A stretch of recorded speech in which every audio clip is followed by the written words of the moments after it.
എന്തൊക്കെ തന്റെ ഡിമാൻഡ്സ് കേക്കട്ടെ? 1. പട്ടിക്ക് താമസിക്കാൻ ഫ്ലാറ്റ് വേണം. ഫ്ലാറ്റ്? പട്ടി ഫ്ലാറ്റിലാണോ സാർ താമസിപ്പിക്കുന്നത്? കൂട്ടിലല്ലേ? ഇതെവനെ താമസിക്കാനാണ്. വെറുതെ സർക്കാരിന് അയാൾ പറയട്ടെ. പറഞ്ഞോട്ടെ. 2. പട്ടിക്ക് സഞ്ചരിക്കാൻ AC കാർ വേണം. ഇവിടെ SIക്ക് സഞ്ചരിക്കാൻ കാറില്ല, പിന്നെ ആ പട്ടിക്ക് AC കാർ. നിനക്ക് കാറില്ല? അത് ഞാൻ പറയത്തില്ല. കഴിഞ്ഞോ തന്റെ ഡിമാൻഡ്സ്? ഇല്ല സാർ. ഇനിയുണ്ടോ? ഈ പട്ടിക്ക് മെനു ഉണ്ട് സാർ. അതെല്ലാവർക്കും ഉള്ളതല്ലേ സാർ? എന്റെ പട്ടിയുടെ മെനു ഈ സാർ നോക്കണം. നിന്റെ പട്ടിയുടെ മെനു ഞാൻ നോക്കണമെന്നോ? നിന്റെ തന്റെ വിളിച്ചോണ്ട് കാണിക്കണം. പറഞ്ഞു കേട്ടോ, ഇവന്റെ പട്ടിയുടെ മെനു ഞാൻ നോക്കണമെന്ന്. ഞാൻ ഇതുവരെ എന്റെ മെനു പോലും. തന്റെ മെനു കാണട്ടെ. സാർ ഇത്രയ്ക്ക് ചീപ്പാണോ?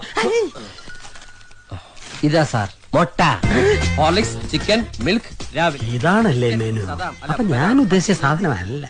ബട്ടർ, ബീഫ് ഒലത്തിയത്, ഒലത്താത്ത 2 times with bread and omelette, chicken chips. ഇതൊരു അന്ത്യമില്ലേ? സിറ്റിയിൽ 10 സെന്റ് സ്ഥലം ചോദിക്കുക പട്ടിക്ക് അപ്പി ഇടാനും മുള്ളാനും. വേണ്ട, പട്ടിക്ക് മുട്ടാറാകുമ്പോ സാറും ഒന്ന് സഹായിച്ചാൽ മതി. എന്റെ കുട്ടിക്ക് മുട്ടുമ്പോ ഞാൻ അറിയാറില്ല, പിന്നെ ആ പട്ടിക്ക് മുട്ടുമ്പോ പട്ടി എന്താ സാർ ഇൻഡിക്കേറ്റർ ഇട്ട് കാണിക്കോ? എനിക്ക് മുട്ടാറായി, എനിക്ക് മുട്ടാറായി. സാർ ഇത് ശരിയാവില്ല സാർ. എന്നെ എന്റെ ഇവിടെ വരാത്ത പട്ടി ഇൻസൾട്ട് ചെയ്യാണ് സാർ. ഇനി ഒരു നിമിഷം പോലും ഞാൻ ഇവിടെ നിൽക്കില്ല സാർ.